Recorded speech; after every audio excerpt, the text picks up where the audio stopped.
Manejo de líquidos y electrolitos en el paciente quirúrgico. ¿Por qué es tan importante en un paciente quirúrgico el manejo de líquidos y electrolitos? Sabemos de que en nuestro organismo el agua está distribuido por compartimentos, desde como empezando, vamos a... Falta agrandar la pantalla. A ver. Ya. Gracias, doctor. Entonces el agua comprende entre el 50 al 70% del peso corporal total. El valor real para individuos sanos es bastante estable y está en función a distintas variables. Vamos a considerar la masa de tejidos magros y también la edad. Las grasas tienen poca agua, de modo que aquellos individuos esbeltos tienen una proporción de agua sobre el peso corporal, especialmente en los obesos, van a tener menor cantidad, igual las mujeres. El porcentaje de agua es más bajo en las mujeres y se correlaciona con su más abundante de tejido adiposo subcutáneo. Entonces el agua del cuerpo va a dividirse en 3 compartimentos funcionales. El líquido intracelular, o sea, a nivel de las células, equivale a entre el 30 y 40% del peso corporal. El extracelular representa un 20%, y este extracelular se divide en líquido intravascular, el suero-plasma, que representa el 5% del peso corporal, y el intersticial extravascular o extracelular, propiamente dicho, el 15%.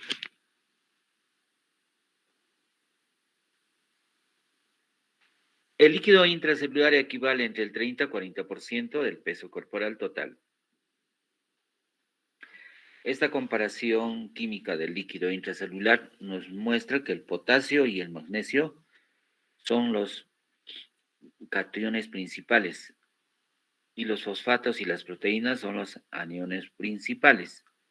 Ustedes saben que el potasio es intracelular y el sodio es extracelular. El líquido extracelular. El volumen del líquido extracelular equivale al 20% del peso corporal. Y hemos mencionado dividido en 2 compartimentos principales, de los cuales el 5% del peso corporal corresponde al volumen plasmático y el 15% restante corresponde al líquido propiamente intersticial o extracelular. El sodio es el catión principal del líquido extracelular, así también el cloruro, el bicarbonato. Y tenemos ahí estos aniones principales. Tenemos diferencias leves en la composición iónica del plasma y del líquido intersticial. Derivan principalmente de la concentración de proteínas, que son los aniones orgánicos. Los iones más altos del plasma. Aquí tenemos la distribución de líquidos tanto en el plasma como en el líquido intersticial. Y ustedes saben que el sodio tiene un valor de 142, el potasio 4, el calcio 5, el magnesio 3, y a la par tenemos el cloro 103, bicarbonato 27, entre los sulfatos y fosfatos 3 miliequivalentes, ácidos orgánicos 5 y proteínas 16. Entonces en el plasma y en el líquido intersticial la variación es de 1 a 2 más o menos, ¿no? El sodio 144, el cloro 103, el bicarbonato 27 entre sulfato y fosfato, 3 ácidos orgánicos, 5. Casi no hay variación. De igual manera, el potasio intracelular 4, el calcio y el magnesio igual, no tiene variación.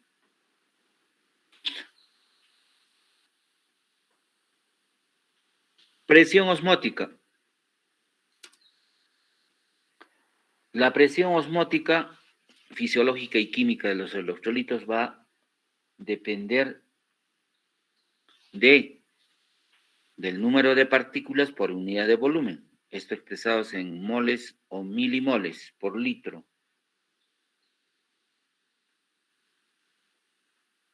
También del número de cargas eléctricas por unidad de volumen, también expresado en equivalentes o miliequivalentes por litro.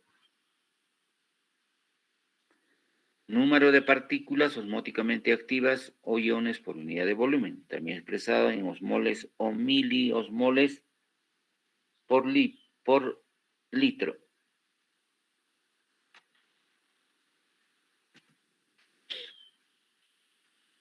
El uso de gramos o miligramos por 100 ml va a expresar el peso de los electrolitos por unidad de volumen, pero no permite esta comparación fisiológica con los solutos en una solución.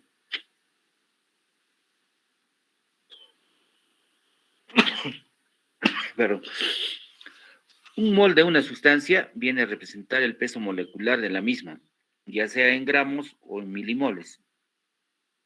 Esta cifra expresada en miligramos. Sin embargo, estos valores no nos van a brindar una información directa del número de iones osmóticamente activos en la solución, dependiendo de sus cargas eléctricas. Los electrolitos de los líquidos corporales vamos a expresar en base a su actividad de combinación, sea química o equivalentes. Un equivalente en un ion viene a ser su peso atómico en gramos, divididos por la valencia. Mientras que un miliequivalente es dicha cifra expresada en miligramos. Aquí los iones divalentes como el calcio y magnesio representa un milimol es igual a un miliequivalente.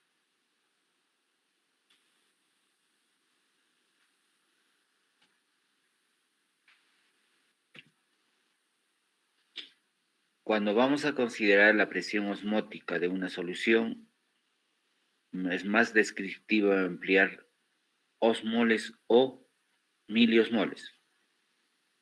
Cuando se considera la presión osmótica de una solución, es más descriptivo emplear los osmoles o miliosmoles. Estos términos se refieren al número de partículas osmóticamente activas de una solución, aunque no van a depender de la capacidad de combinación de dichas sustancias. Así, un milimol de cloruro de sodio que se disocia casi por completo en sodio y cloro aportan 2 miliosmoles, mientras que un mol de sulfato de sodio que se disocia en 3 partículas va a aportarnos 3 miliosmoles. Un milimol de sustancias no ionizadas, como la glucosa, equivale a un miliosmol de la sustancia. Estas diferencias de composición iónica entre los líquidos intra y extracelular se va a comportar gracias a la membrana plasmática semipermeable. El número total de partículas osmóticamente activas es de 290 a 310 miliosmoles en cada compartimento. La presión osmótica total de un líquido viene a ser la suma de las presiones parciales de cada soluto de líquido. Pero la presión osmótica efectiva depende de las sustancias que no atraviesan los poros de la membrana semipermeable. Por lo tanto, estas proteínas disueltas en el plasma son la causa principal de la presión osmótica. Ojo, estas proteínas es la causa principal de la presión osmótica efectiva entre los compartimentos plasmático e intersticial.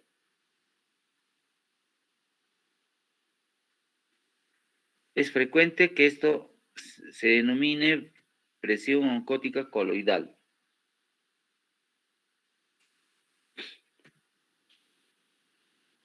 Tenemos intercambio normal de los líquidos y electrolítico. Muy bien. Entonces, el individuo normal consume de 2.000 a 2.500 ml de agua en un día. Algunos ingieren 1.500 y el resto provienen de los alimentos sólidos, como sea parte de estos y como producto de su oxidación. Las pérdidas diarias de agua van a incluir 250 ml en las heces, un promedio de 800 a 1.500 ml en la orina y cerca a 600 ml en pérdidas insensibles. Estas pérdidas insensibles vamos a considerar pérdidas a través de la piel, que viene a ser un 75%, y los pulmones un 25%. Y aumentan con el metabolismo de hiperventilación y fiebre.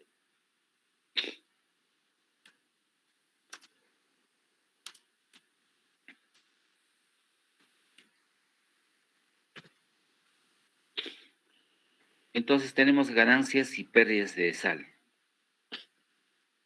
En un individuo normal, el ingreso diario de sal varía. Perdón. Dime. Doctor, ¿me piden unas radiografías, doctor, por el WhatsApp, doctor? Ya, estoy en clase, te lo doy después de que media hora la respuesta, ¿ya? Ya. Hasta luego. Entonces tenemos ganancias y pérdidas de sal en individuos normales. El ingreso diario de sal va a variar de acuerdo a una escala entre 50 a 90 miliequivalentes. Esto va a representar entre 3 a 5 gramos. ¿En qué forma? En la forma de cloruro de sodio.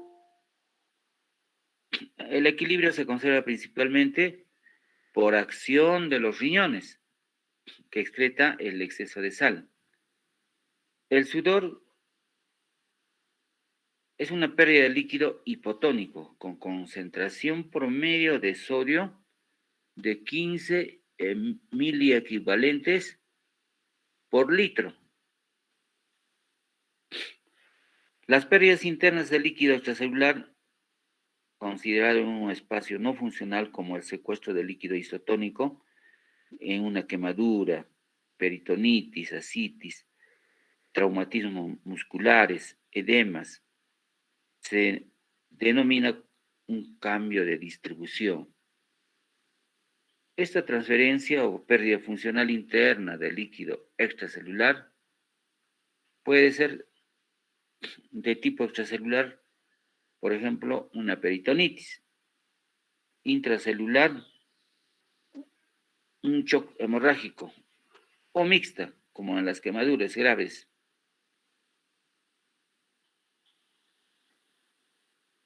Sea cual fuese el caso, todos los cambios o pérdidas de distribución disminuyen el espacio de líquido extracelular funcional.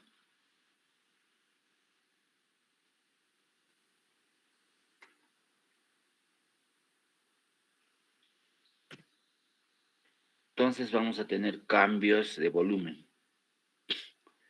Los déficits de excesos de volumen por lo general se han de diagnosticar mediante el examen clínico del paciente. Los valores de nitrógeno de urea sanguínea incrementan con lentitud cuando hay déficit de líquido extracelular de duración prolongada o magnitud suficiente para reducir la filtración glomerular.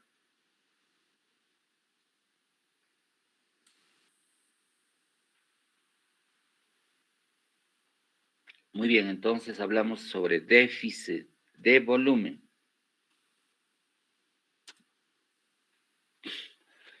Los déficits volumétricos extracelulares son con mucho mayor, como el trastorno hídrico, más frecuente en pacientes quirúrgicos. Ahí tenemos déficit de volúmenes extracelulares. Vamos a considerar las pérdidas de líquidos. No solamente consisten en agua sola, siempre está en relación con pérdida también de electrolitos, en proporciones casi iguales a los que tenemos en el líquido extracelular normal.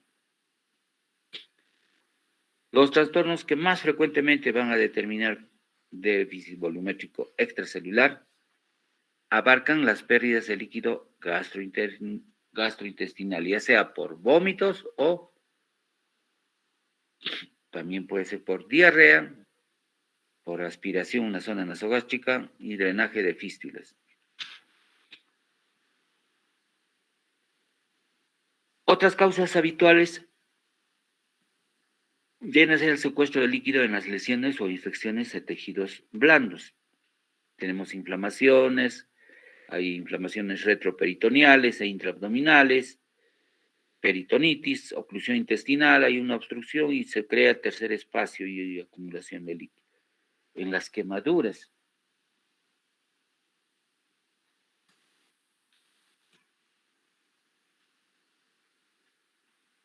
entonces vamos a tener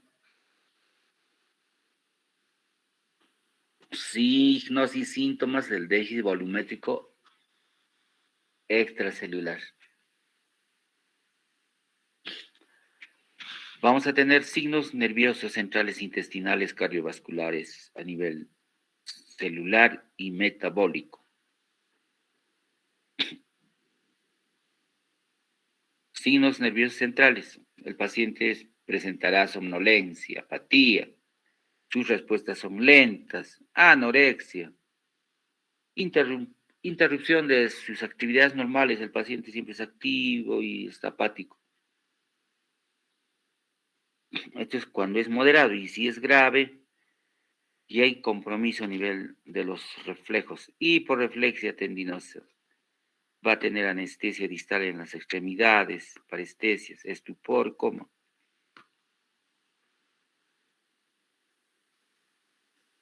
Signos a nivel del tracto gastrointestinal.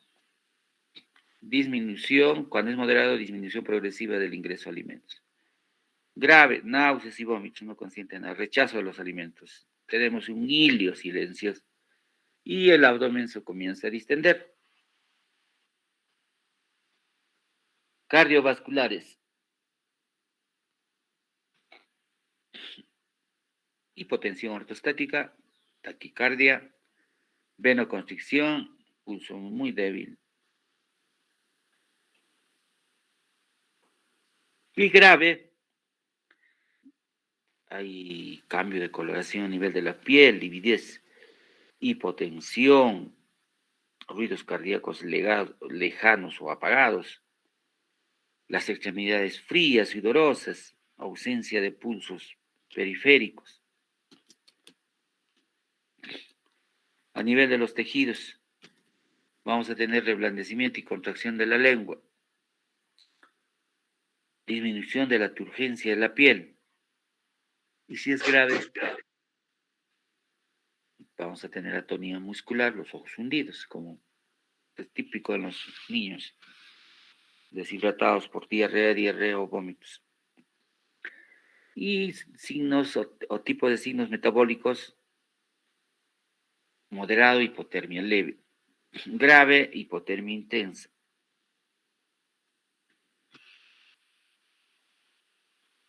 También a nivel de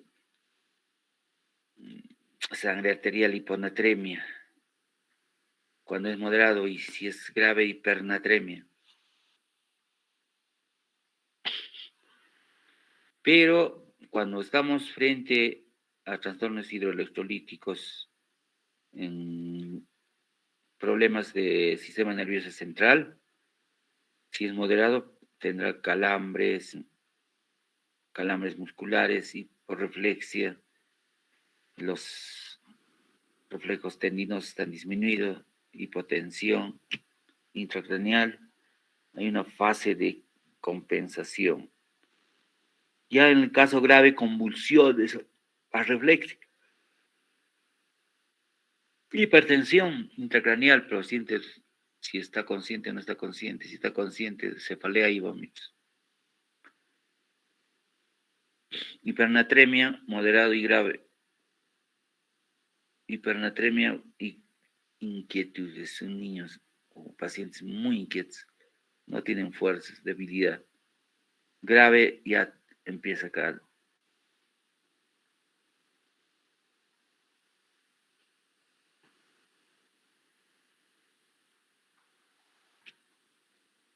Entonces, en un paciente con hipernatremia grave, el paciente presenta delirios, conducta maníaca, agresivo.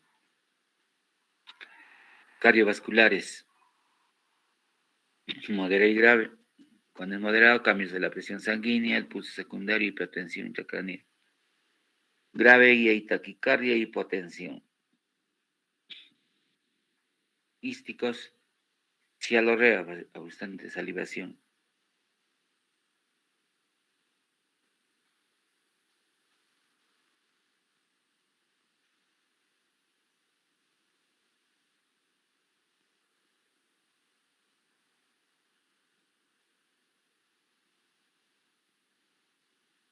Cuando es grave ya tenemos disminución de la salivación y lágrimas espontáneas, las mucosas secas, pegajosas, adherentes, presencia de edemas, enrojecimiento, especialmente a nivel de la lengua, y un rubor subcutáneo. Renales, moderado o liguria, progresa la anuria. Grave o liguria. Metabólicos, cuando es moderado no manifiesta. Grave, hipernatremia o fiebre.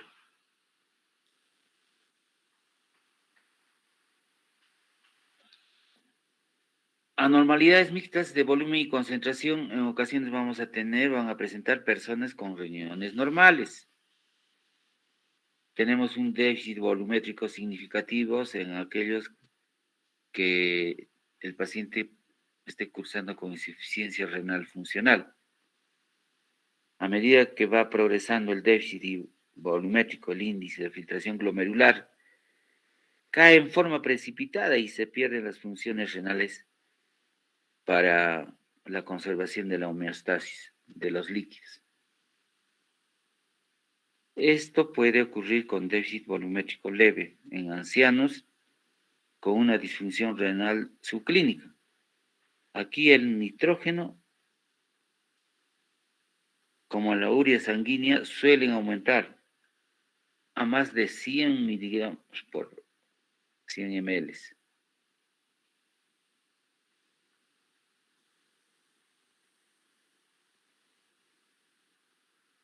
Estos cambios suelen ser reversibles. Con una corrección adecuada vamos a reponer el déficit volumétrico extracelular.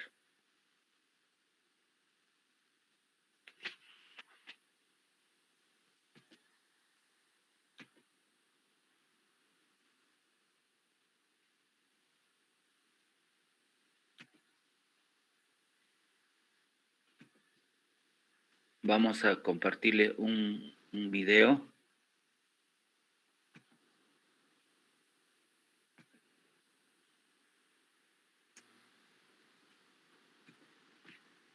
Excelente, doctor.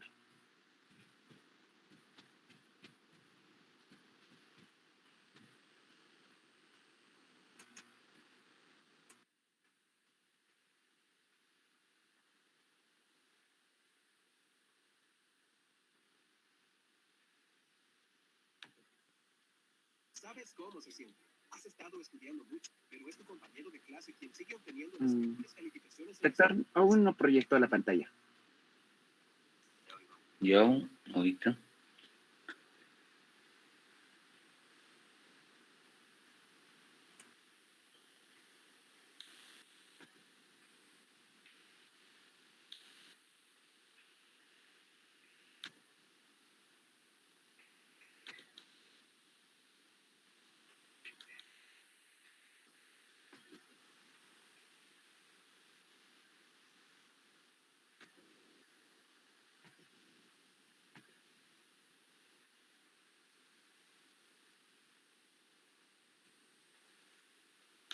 Ahora.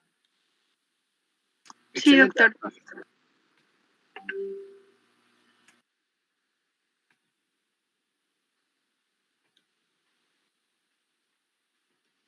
Muy bien. ¿Se escucha? Sí, doctor. Y si algunos pueden poner audífonos.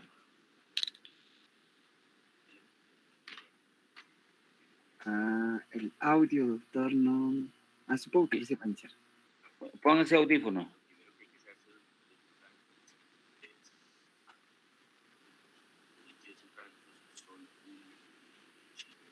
Sí, aumenta el volumen, doctor. Ahí justo está el volumen. Entonces no hay que ponerlos a la ligera, no hay que ponerlos a la loca, no hay que Excelente. ponerlos Ahora como sí. se le dé la gana. Sí, excelente, doctor. Hay que ponerlos de acuerdo a cómo está establecido, de acuerdo a cómo está indicado, para evitar precisamente complicaciones en el paciente. Al ser un medicamento, tiene eventos adversos y su mal uso puede generar repercusiones en el estado de salud, en el pronóstico y en el bienestar de nuestros pacientes. ¿Cuál es el problema? Que precisamente hay una ausencia como tal en el consenso sobre qué líquido utilizar, cómo utilizarlo y cuándo utilizarlo. Sin embargo, pues si hay algo de evidencia, de cosas escritas sobre las cuales nos podemos ceñir y regir para tratar de hacer el mejor uso como tal, pues de estos medicamentos. ¿Cuál es el problema? Que cada que ha surgido algo se ha establecido controversia. Anteriormente se decía que el mantenimiento se debía realizar con soluciones hipotónicas, pero esto lo que generó fue una hiponatremia en la gran mayoría de los pacientes hospitalizados. Por lo cual, ahorita estamos con el uso de la solución salina normal o solución salina del 0,9%, que también en estos momentos está siendo reevaluada, que por la acidosis hiperclorémica, que bla, bla, bla. Y ahorita tenemos lo de los cristaloides balanceados. Vamos a ver qué son los cristaloides balanceados y eso, nada de alarmarse por ahora. Pero lo importante es eso, o sea, digamos que cada que ha salido algo de evidencia se ha ido refutando y refutando. Toca esperar a ver si estos cristaloides balanceados también van a ser refutados a futuro, yo no sé qué, pero por ahorita lo que hay y lo que utilizamos es esta parte de la solución salina, de los cristaloides balanceados y lo que sería la dextrosa, más que todo.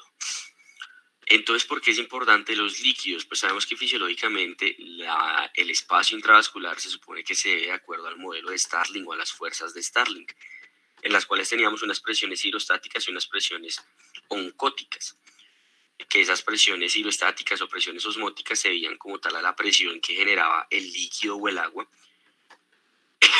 mientras que las presiones osmóticas ya eran las que se encargaban como tal de mantener ese líquido en alguno de los dos compartimentos, estando principalmente mediada esta presión osmótica por las proteínas. Entonces, con base en esto es que se han generado la gran mayoría de los líquidos y por eso se inventó toda la parte de los cristaloides, de los coloides, etcétera, que los cristaloides no duran en sangre, que los coloides sí, porque tienen proteínas y todo esto.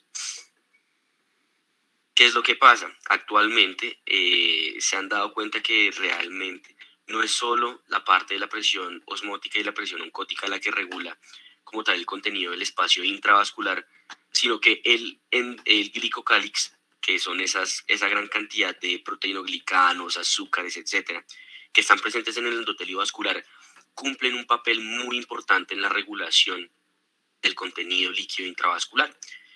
Entonces se han dado cuenta que realmente patologías que afecten el glicocálix, como el principal ejemplo es la sepsis, pueden generar alteraciones en la regulación como tal, pues del contenido intravascular.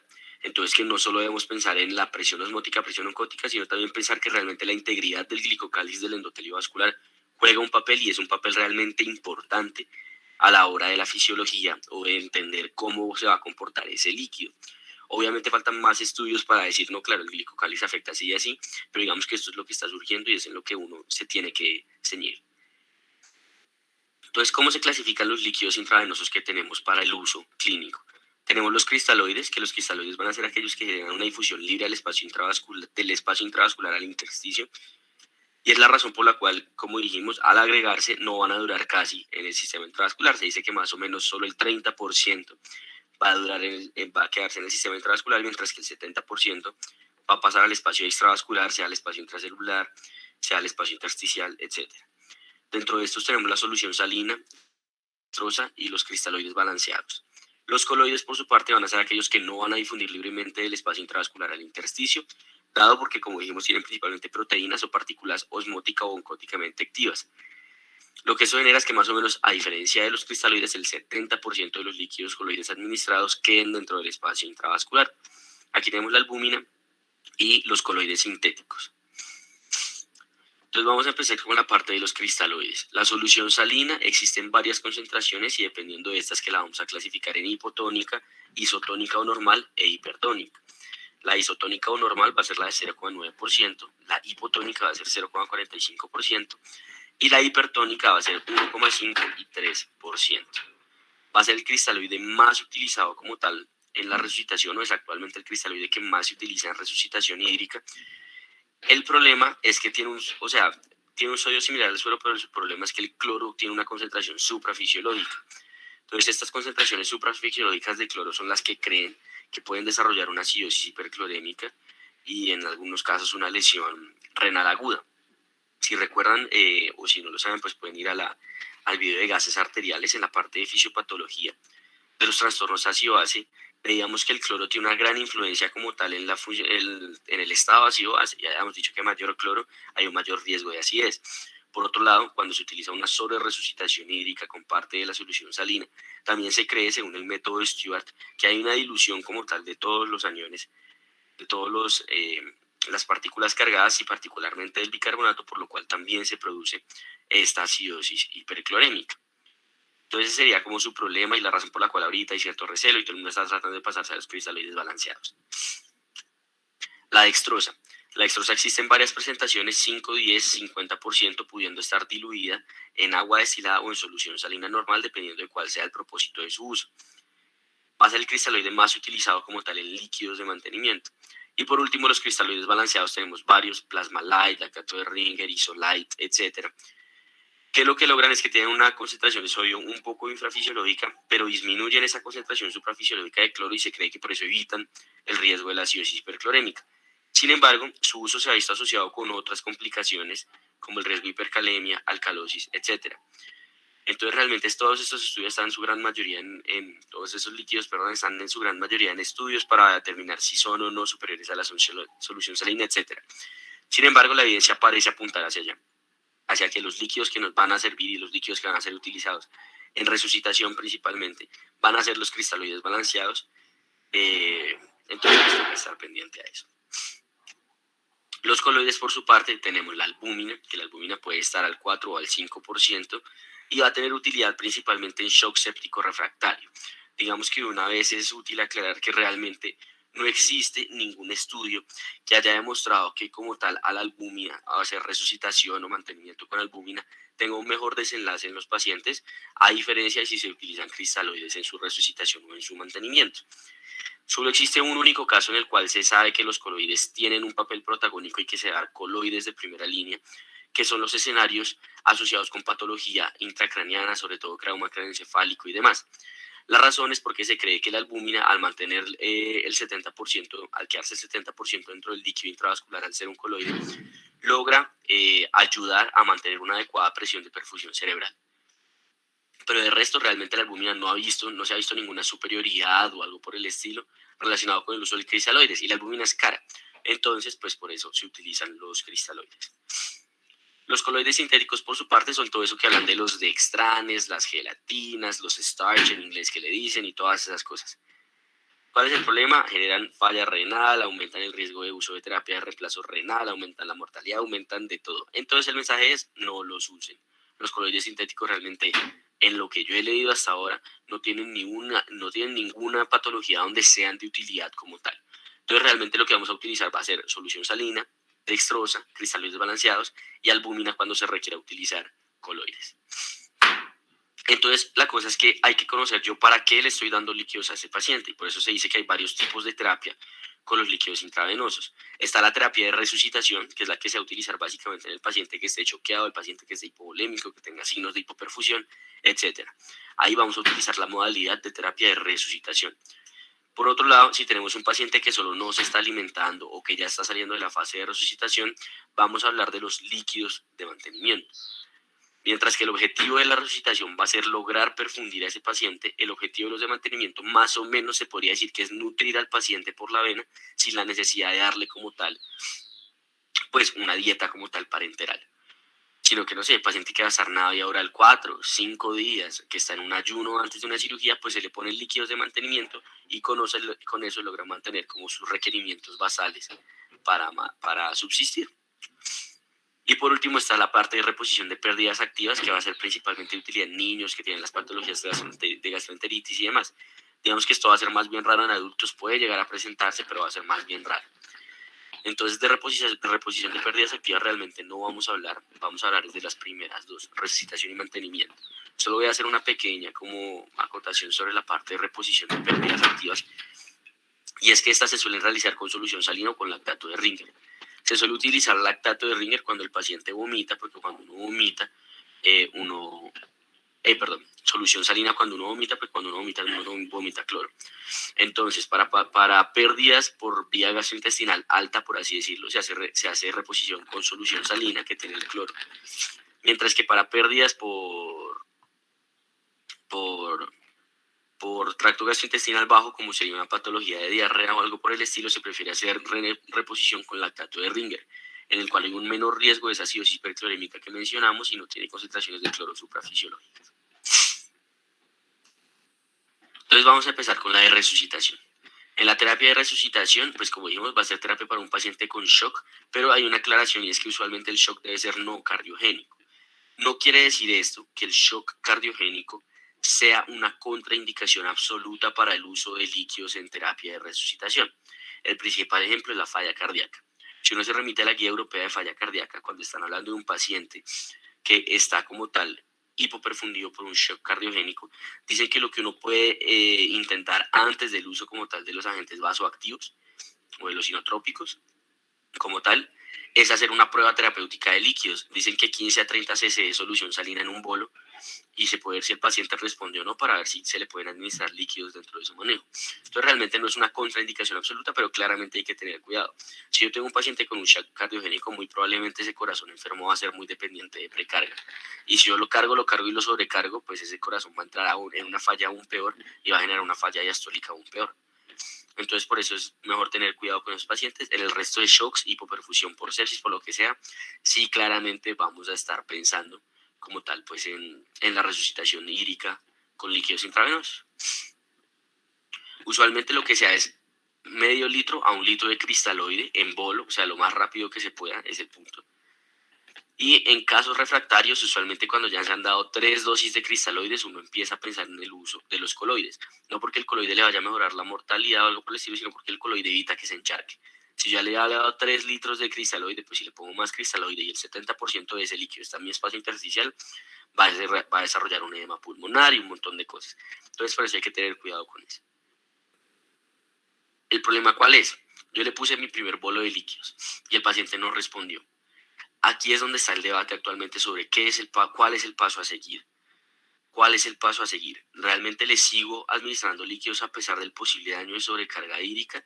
O más bien considero que no todos los pacientes van a ser iguales y no todos los pacientes van a tener o va a ser útil en todos los pacientes agregar otra carga de líquidos. Entonces aquí es donde tenemos lo de que está el debate de si yo doy mi primer bolo y el paciente no responde, doy otro bolo o uso ya agentes vasoactivos, pues usualmente vasopresores, por lo que estamos en el contexto o en el marco de un shock no cardiogénico. Entonces aquí es donde está ahorita lo del uso de las medidas de respuesta a fluidos. Las medidas de respuesta a fluidos son aquellas medidas que se supone nos dan una idea de cómo está respondiendo el paciente a los fluidos que le estamos dando. Y estas se dividen en dos, estáticas y dinámicas. Las estáticas van a ser la presión venosa central, la saturación venosa de CO2 o saturación venosa central de O2, perdón. La presión arterial media, etcétera. Todo eso de cuando uno estudia sepsis se habla de la resucitación temprana por metas, protocolo de Rivers y eso. Todo eso son medidas estáticas en su gran mayoría.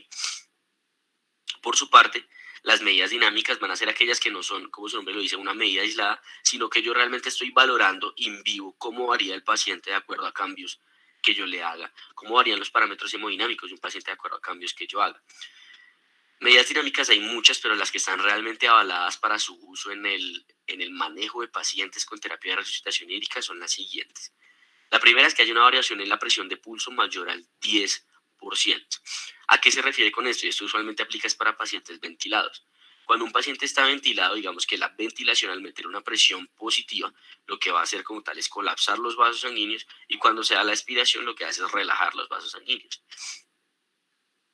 Esto lo que va a generar es que haya, de acuerdo a los movimientos respiratorios o a las ventilaciones que le proporciona el ventilador al paciente, una variación en la presión de pulso. Porque si yo en un momento colapso los vasos sanguíneos, lo que hago es disminuir la presión sistólica porque llega menor llenado ventricular. Pero si en otro momento lo que hago es dilatar los vasos sanguíneos, va a haber un mayor retorno venoso y va a aumentar como tal la presión sistólica. Y ahí es que hablamos de la presión de pulso, ¿no?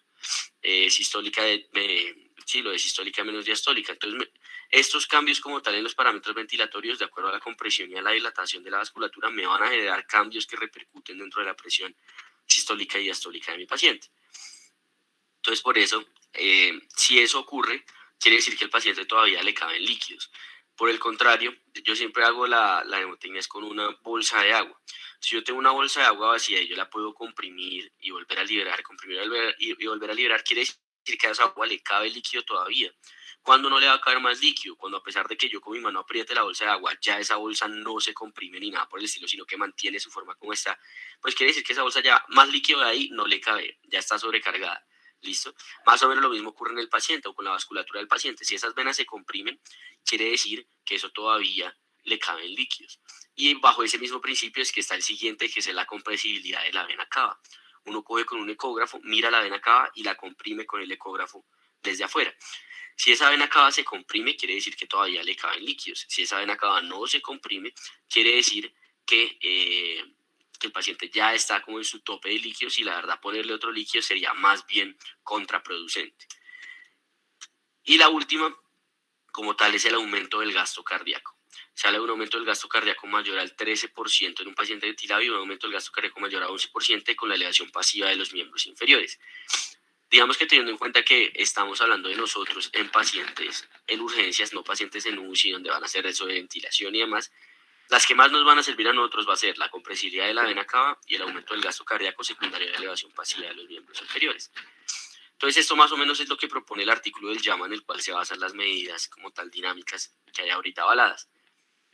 Primero es el cambio como tal en el gasto cardíaco. Si yo al ponerle líquidos hay un adecuado aumento del gasto cardíaco, es cuando yo estoy hablando de que el paciente es respondedor a líquidos. Si yo no estoy esperando que vaya a haber este aumento como tal en el gasto cardíaco, pues realmente no tiene ninguna utilidad ponerle líquidos. Y para yo saber si el paciente va a hacer esto o no, pues aquí tenemos la posibilidad de hacerlo con ventilación o la posibilidad de hacerlo con la elevación pasiva de las piernas. ¿Cuál sería el principio de la elevación pasiva de las piernas? Si yo tengo un paciente que está acostado así sedentario, muy probablemente hay mucha sangre contenida acá en sus venas. Si yo levanto sus piernas, lo que hago es aumentar el retorno venoso. Si yo aumento el retorno venoso y aumenta el gasto cardíaco, quiere decir que el paciente, o sea, lleno de líquido, no estaba. Porque si está lleno de líquido, quiere decir que la congestión que hay en sus venas es porque hay congestión también en la parte de arriba de su cuerpo. Y si yo lo levanto, realmente no va a cambiar en nada porque sigue habiendo la misma columna de sangre desde ahí hasta la aurícula derecha. Más o menos es como si no cogiera el principio de, no sé cómo decirlo, el mismo principio de una bolsa. Supongamos que tenemos una bolsa y el corazón queda en la parte de arriba. ¿Listo? Si la bolsa está completamente llena y yo la volteo, eso quiere decir que el corazón, que era la parte de arriba, va a seguir teniendo exactamente el mismo contacto con el líquido. Por el contrario, si la bolsa está a la mitad, cuando yo la tengo boca arriba, el corazón, que sería la parte de arriba de la bolsa, no estaría en contacto con líquido. Pero si yo volteo la bolsa, todo ese líquido que está abajo cae y golpea contra el corazón. Y eso me mejoraría los parámetros hemodinámicos. Entonces, si yo hago la elevación pasiva de las piernas y hay un aumento del gasto cardíaco, yo puedo decir que a ese paciente todavía le caben líquidos y que no estaría mal ponerle otro bolo. Sin embargo, si le hago la elevación pasiva y el paciente no mejora su parámetro hemodinámico, quiere decir que realmente pues no hay ninguna utilidad en ponerle otro bolo de líquidos, y ya sería mejor más bien empezar con el uso de los agentes vasoactivos, idealmente vasopresores. Y ya, eso es lo que hay que saber de la parte de resucitación. Se le pone usualmente 0,5 a 1 litro. Y posteriormente, con la evidencia que hay ahorita, lo mejor es hacer uso de las medidas dinámicas, compresibilidad de vena cava, variación en presión de pulso o variación en gasto cardíaco con elevación pasiva de los miembros inferiores, y de acuerdo al resultado, de acuerdo a si la vena es compresible, de acuerdo a si mejoran los parámetros hemodinámicos con la elevación, valoro si es adecuado ponerle otro bolo de líquidos o si mejor me voy de una vez con los agentes vasoactivos. Vamos con los líquidos de mantenimiento. En cuanto a los líquidos de mantenimiento, ya dijimos que era básicamente nutrir, por así decirlo, o darle las necesidades basales a los pacientes que están con intolerancia a la vía oral. Y como habíamos dicho cuando vimos los principales tipos de líquidos, vimos que la dextrosa es la que cumple el papel principal como tal en la terapia de mantenimiento. Como habíamos dicho, no existe consenso en nada, y este es un muy claro ejemplo de eso. Si uno lee Aptuate, le dice que más o menos es 1 litro al día de la dextrosa.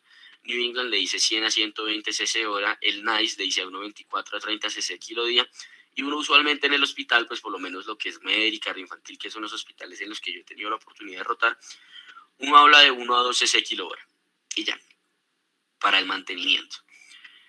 Entonces realmente no hay consenso. ¿Cuál pueden utilizar ustedes? Pues no creo que haya ningún problema de utilizar una o la otra. Lo que sí hay que tener claro es que además de la dextrosa se le debe poner al paciente las necesidades basales de potasio. Digamos que ya le estoy dando dextrosa, ya le estoy dando sodio con la solución salina, le estoy dando cloro y demás, pero falta el potasio. Y las necesidades basales de potasio son 1 miliequivalente por kilo día. Entonces, si el paciente pesa 70 kilogramos, pues le tengo que dar 70 miliequivalentes. Y para eso, pues simplemente hay que acordarse que la ampolla de Patrol tiene 20 miliequivalentes. Entonces, no sé, hagámosla más fácil. El paciente pesaba 80. Entonces, yo le tengo que poner 4 ampollas de Catrol en los líquidos que le voy a poner durante el día para que el paciente tenga sus necesidades basales de potasio. Y ya, esa sería la parte como tal de lo que tiene que ver con los líquidos.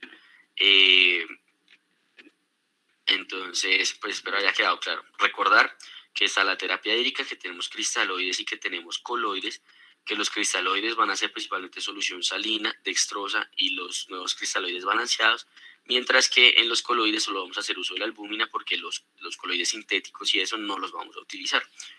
Que usualmente en resucitación vamos a hacer uso como tal de cristaloides 0,5 a 1 litro y posiblemente vamos a hacer uso de las medidas estáticas o dinámicas para determinar si se le siguen administrando o no líquidos de resucitación, es decir, que eso el protocolo por metas y eso está, no es que esté reevaluado, sino que hay que adicionarle las medidas dinámicas.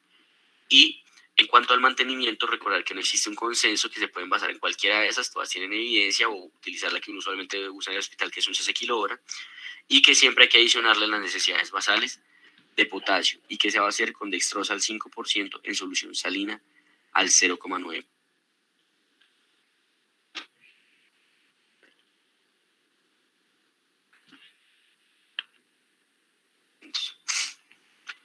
¿Cuál es el problema? Que cada que ha surgido algo se ha establecido controversia. Anteriormente se decía que el mantenimiento se debía realizar con soluciones hipotónicas, pero esto lo que generó fue una hiponatremia en la gran mayoría de los pacientes hospitalizados. Por lo cual, ahorita estamos con el uso de la solución salina normal o solución salina al 0,9%, que también en estos momentos está siendo reevaluada, que por la acidosis hiperclorémica, que bla, bla, bla. Y ahorita tenemos lo de los cristaloides balanceados. Vamos a ver qué son los cristaloides balanceados y eso, nada de alarmarse por ahora. Pero lo importante es eso, o sea, digamos que cada que ha salido algo de evidencia se ha ido refutando y refutando. Toca esperar a ver si estos cristaloides balanceados también van a ser refutados a futuro, yo no sé qué, pero por ahorita lo que hay y lo que utilizamos es esta parte de la solución salina, de los cristaloides balanceados y lo que sería la dextrosa, más que todo. Entonces, ¿por qué es importante los líquidos? Pues sabemos que fisiológicamente el espacio intravascular se supone que se ve de acuerdo al modelo de Starling o a las fuerzas de Starling, en las cuales teníamos unas presiones hidrostáticas y unas presiones oncóticas, que esas presiones hidrostáticas o presiones osmóticas se veían como tal a la presión que generaba el líquido o el agua, mientras que las presiones osmóticas ya eran las que se encargaban como tal de mantener ese líquido en alguno de los dos compartimentos, estando principalmente mediada esta presión osmótica por las proteínas. Entonces, con base en esto es que se han generado la gran mayoría de los líquidos y por eso se inventó toda la parte de los cristaloides, de los coloides, etcétera, que los cristaloides no duran en sangre, que los coloides sí, porque tienen proteínas y todo esto. ¿Qué es lo que pasa? Actualmente se han dado cuenta que realmente no es solo la parte de la presión osmótica y la presión oncótica la que regula como tal el contenido del espacio intravascular, sino que el glicocálix, que son esa gran cantidad de proteinoglicanos, azúcares, etcétera, que están presentes en el endotelio vascular, cumplen un papel muy importante en la regulación del contenido líquido intravascular. Entonces se han dado cuenta que realmente patologías que afecten el glicocálix, como el principal ejemplo es la sepsis, pueden generar alteraciones en la regulación como tal, pues del contenido intravascular. Entonces que no solo debemos pensar en la presión osmótica, presión oncótica, sino también pensar que realmente la integridad del glicocálix del endotelio vascular juega un papel y es un papel realmente importante a la hora de la fisiología o de entender cómo se va a comportar ese líquido. Obviamente faltan más estudios para decir, no, claro, el glicocálix afecta así y así, pero digamos que esto es lo que está surgiendo y es en lo que uno se tiene que ceñir. Entonces, ¿cómo se clasifican los líquidos intravenosos que tenemos para el uso clínico? Tenemos los cristaloides, que los cristaloides van a ser aquellos que generan una difusión libre al espacio intravascular, del espacio intravascular al intersticio, y es la razón por la cual, como dijimos, al agregarse no van a durar casi en el sistema intravascular. Se dice que más o menos solo el 30% va a quedarse en el sistema intravascular, mientras que el 70% va a pasar al espacio extravascular, sea al espacio intracelular, sea al espacio intersticial, etc. Dentro de estos tenemos la solución salina, la dextrosa y los cristaloides balanceados. Los coloides, por su parte, van a ser aquellos que no van a difundir libremente del espacio intravascular al intersticio, dado porque, como dijimos, tienen principalmente proteínas o partículas osmótica o oncóticamente activas.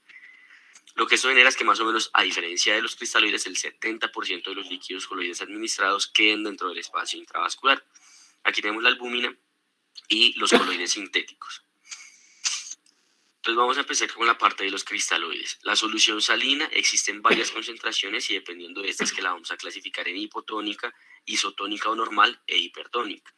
La isotónica o normal va a ser la de 0,9%, la hipotónica va a ser 0,45% y la hipertónica va a ser 1,5 y 3%.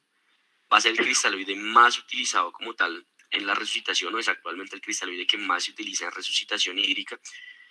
El problema es que tiene un sodio similar al suero, pero su problema es que el cloro tiene una concentración suprafisiológica. Entonces, estas concentraciones suprafisiológicas de cloro son las que creen que pueden desarrollar una acidosis hiperclorémica y en algunos casos una lesión renal aguda. Si recuerdan o si no lo saben, pues pueden ir al video de gases arteriales en la parte de fisiopatología de los trastornos ácido-base. Veíamos que el cloro tiene una gran influencia como tal en el estado ácido-base. Ya habíamos dicho que a mayor cloro hay un mayor riesgo de acidez.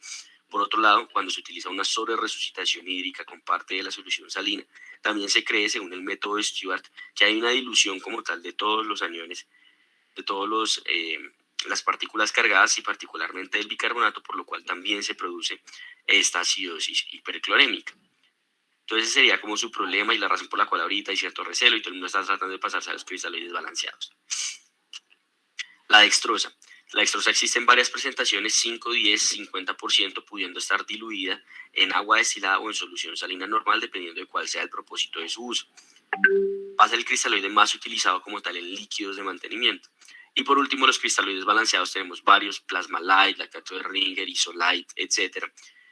Que lo que logran es que tienen una concentración de sodio un poco infrafisiológica, pero disminuyen esa concentración suprafisiológica de cloro y se cree que por eso evitan el riesgo de la acidosis hiperclorémica. Sin embargo, su uso se ha visto asociado con otras complicaciones como el riesgo de hipercalemia, alcalosis, etc. Entonces, realmente todos estos estudios están en su gran mayoría todos esos líquidos, están en su gran mayoría en estudios para determinar si son o no superiores a la solución salina, etc. Sin embargo, la evidencia parece apuntar hacia allá, hacia que los líquidos que nos van a servir y los líquidos que van a ser utilizados en resucitación principalmente van a ser los cristaloides balanceados. Entonces, pues toca estar pendiente a eso. Los coloides, por su parte, tenemos la albúmina, que la albúmina puede estar al 4 o al 5% y va a tener utilidad principalmente en shock séptico refractario. Digamos que una vez es útil aclarar que realmente no existe ningún estudio que haya demostrado que como tal a la albúmina, a hacer resucitación o mantenimiento con albúmina, tenga un mejor desenlace en los pacientes, a diferencia de si se utilizan cristaloides en su resucitación o en su mantenimiento. Solo existe un único caso en el cual se sabe que los coloides tienen un papel protagónico y que se dan coloides de primera línea, que son los escenarios asociados con patología intracraniana, sobre todo trauma craneoencefálico y demás. La razón es porque se cree que la albúmina, al mantener el 70%, al quedarse el 70% dentro del líquido intravascular al ser un coloide, logra ayudar a mantener una adecuada presión de perfusión cerebral. Pero de resto, realmente la albúmina no se ha visto ninguna superioridad o algo por el estilo relacionado con el uso del cristaloides. Y la albúmina es cara. Entonces, pues por eso se utilizan los cristaloides. Los coloides sintéticos, por su parte, son todo eso que hablan de los dextranes, las gelatinas, los starch en inglés que le dicen y todas esas cosas. ¿Cuál es el problema? Generan falla renal, aumentan el riesgo de uso de terapia de reemplazo renal, aumentan la mortalidad, aumentan de todo. Entonces el mensaje es, no los usen. Los coloides sintéticos realmente, en lo que yo he leído hasta ahora, no tienen ninguna patología donde sean de utilidad como tal. Entonces realmente lo que vamos a utilizar va a ser solución salina, dextrosa, cristaloides balanceados y albúmina cuando se requiera utilizar coloides. Doctor, Entonces, la cosa es que hay que conocer yo para qué le estoy dando líquidos a ese paciente. Y por eso se dice que hay varios tipos de terapia con los líquidos intravenosos. Está la terapia de resucitación, que es la que se va a utilizar básicamente en el paciente que esté choqueado, el paciente que esté hipovolémico, que tenga signos de hipoperfusión, etc. Ahí vamos a utilizar la modalidad de terapia de resucitación. Por otro lado, si tenemos un paciente que solo no se está alimentando o que ya está saliendo de la fase de resucitación, vamos a hablar de los líquidos de mantenimiento. Mientras que el objetivo de la resucitación va a ser lograr perfundir a ese paciente, el objetivo de los de mantenimiento más o menos se podría decir que es nutrir al paciente por la vena sin la necesidad de darle como tal, pues una dieta como tal parenteral.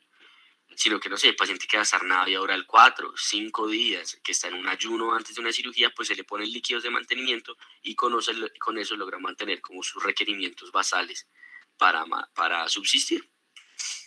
Y por último está la parte de reposición de pérdidas activas, que va a ser principalmente de utilidad en niños que tienen las patologías de gastroenteritis y demás. Digamos que esto va a ser más bien raro en adultos, puede llegar a presentarse, pero va a ser más bien raro. doctor, Entonces de reposición de pérdidas activas realmente no vamos a hablar de las primeras dos, resucitación y mantenimiento. Solo voy a hacer una pequeña como acotación sobre la parte de reposición de pérdidas activas, y es que estas se suelen realizar con solución salina o con lactato de Ringer. Se suele utilizar lactato de Ringer cuando el paciente vomita, porque cuando uno vomita, solución salina cuando uno vomita, porque cuando uno vomita cloro. Entonces, para pérdidas por vía gastrointestinal alta, por así decirlo, se hace reposición con solución salina, que tiene el cloro. Mientras que para pérdidas por tracto gastrointestinal bajo, como sería una patología de diarrea o algo por el estilo, se prefiere hacer reposición con lactato de... Doctor, tenemos clases con doctor Manzaneda. Sí, ya eso. Mañana vamos a continuar, ¿ya? ya, excelente, doctor. Muchas Sí. gracias, doctor. Ya, mañana continuamos. El día lunes, doctor. ¡Ay! Mañana continuamos. Ay, perfecto.